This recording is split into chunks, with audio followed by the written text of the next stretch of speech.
પાટડી સરકારી હોસ્પિટલ ખાતે બે મૃતક સબ 24 કલાક રજળી પડ્યા.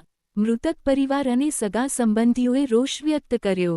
ગઈકાલે વડગામ પાનવા પાસે ક્રેટા સ્વિફ્ટ અને રિક્ષા વચ્ચે ટ્રિપલ અકસ્માત સર્જાયો હતો. અકસ્માતમાં બે વ્યક્તિઓના ઘટના સ્થળે જ મૃત્યુ નીપજ્યા હતા.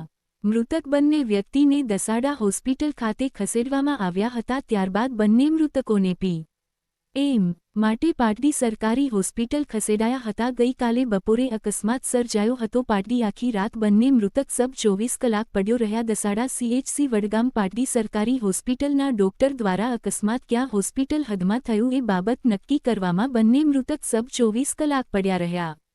તાલુકા હેલ્થ ઓફિસરને જાણ કરતા ઘટના સ્થળે દોડી આવી લાગતા વળગતા અધિકારીઓને ખખડાવ્યા અને ડોક્ટરો સાથે રાખી બંને મૃતકના પીએમ કરવામાં આવ્યું.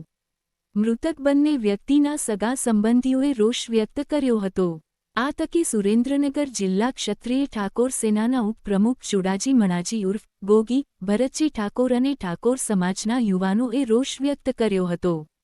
HX24 ન્યૂઝ ગુજરાતી સાથે મિન્હાજ મલિક, સુરેન્દ્રનગર.